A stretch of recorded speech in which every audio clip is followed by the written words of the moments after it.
In this video, I'll be covering question 3, part C from the 2023 AP Calculus AB free response, no calculator allowed portion of the exam. I cover parts A, B, C, and D all in their own individual videos, so if you want to see my other solutions, please check out my other videos. The first thing I'll tell you on this one that I said on video for A, I'll say it on video for B, I said it on the video for D, is when you see a problem that's a full page long on an AP Calc test, just take a breath for a moment and give yourself a moment to relax. It's probably not going to be as bad as you might think it is. I know it can be overwhelming to see a full page of an AP Calc test, but it really, on this question especially, none of it was all that rough. So that being said, let's go back through now and take a look at what this problem wants us to do. They want us to write an expression for the second derivative of m in terms of m, so that means only m's in the equation. And then once we have that, we want to use that second derivative to determine whether the approximation we found in B is an underestimate or an overestimate for this value m of 2. All right, so let's start off with the first part of this, which is just finding our derivative. Conveniently, they gave us the first derivative to work with here. So we didn't even have to go find that. What we've got here is 1/4, and then times 40 minus m. When I go to do a problem like this, before I go to take the derivative, I always look to see if I can make my life easier. This 1/4 out in front is a little weird at first, so I would rather distribute that through. And now I'm looking at 1/4 times 40 gets me 10 minus 1/4 m. Now we're going to do some implicit differentiation to find the derivative here. So we're going to need to dt this thing. My mantra when I'm doing implicit differentiation is every time I take a derivative, I get extra stuff. And what that extra stuff is going to look like is envision there being this little dotted box on top of that ddt, and you're going to fill that box in with the letter of whatever you took the derivative of over dt.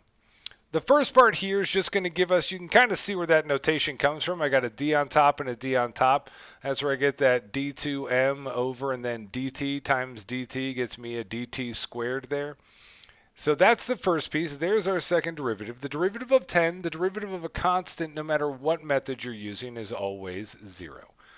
Then down here, I would take the derivative of negative 1/4 m. The derivative of negative 1/4 m would have been negative 1/4. I took the derivative of an m, so I'm going to fill that box in now. I'm going to get my extra stuff. I took the derivative of an m, so I get a dm dt.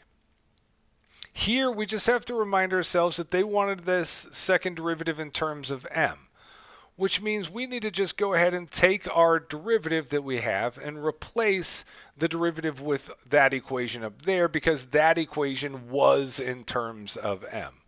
So our second derivative now is going to equal negative 1/4 times 1/4 times 40 minus m. And they don't really need you to go any further if you don't want to. I think, the tricky part on this one was where the next piece is coming. I would almost just leave it here. If you wanted to, though, you could take that negative 1/4 through, and that gives you negative 1/16 40 minus m. Again, this problem was a little tricky. You really wanted to leave this piece here as it is, because on the next part, we need to figure out what the value of our second derivative is. And the reason we're doing that is we do this little second derivative test. And when we're doing this, the funny thing is we don't even care about the actual tangent line equation, because what we know is if I have a second derivative that is positive, which means my graph is going to be concave up like a cup, no matter where I draw a tangent line, no matter where my tangent line was, any tangent line that I draw on this concave up shape is always going to be an underestimate. So we know if we have a concave up situation happening at our point m of 2, then it had to be an underestimate no matter what was happening. And vice versa. If I've got a second derivative that is negative at that point. That tells me this thing was concave down like a frown. And you can see that no matter where I draw a tangent line on this concave down shape, I'm always going to have an overestimate. That means what this problem is really wanting us to find is just what is the value of our second derivative at m of 2, and that will tell us if it's concave up or concave down, and from that information we can determine whether it was an over or an underestimate.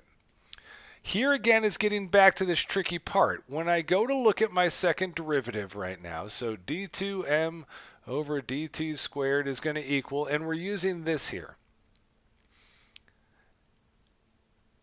What we know is we don't really have an equation for m. Nothing about any of this stuff up above here gives us an equation for m. So we can't plug in 2 because that's not the m value. Remember, that's t equals 2 right there. And what I need to plug in is I need to plug in an m value. And that's where this became a little tricky. At this point, what you need to do is you got to go back up to the top here and see that no matter what value you plugged in, they tell us that m of t is got to be less than 40. And since that's true, since m of t has to be less than 40, you know that negative 1 over 16, that 40 minus m of t, if this is always less than 40, that this is always going to be positive because 40 minus something smaller than it is always going to be a positive value. And that positive is always going to get multiplied by this negative 1/16 up front here, which is a negative value. Remember, when you're doing this work, it's always just about positives and negatives.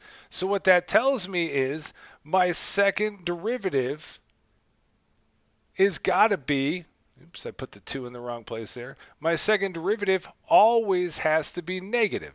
So that tells me that this is going to be concave down.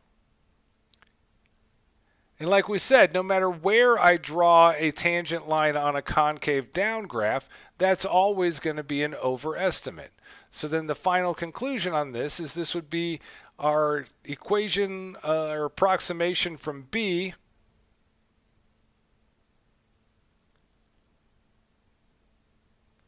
is an overestimate. Because d2m over dt squared is less than 0 and concave down. And that would be our final answer right there. It's one of those things, this was a little, like I said, this was a little tricky. It's hard when you're used to multiplying all this stuff out to stop at a point like that. But if you didn't stop at that point right there, it would have been more difficult to see what happens when this m of t is less than 40.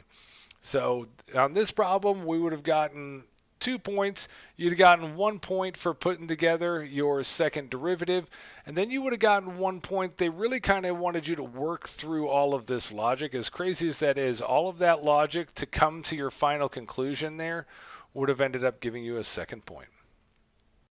Thanks for watching my video. If you liked it, please click that like button and subscribe. And also share it with your friends and anyone else you know who might be crying about an upcoming AP Calc test. You can find more videos from me, more sample AP Calc questions, and my complete AP Calc study guide over at my website, apcalcprep.com. Have a great one.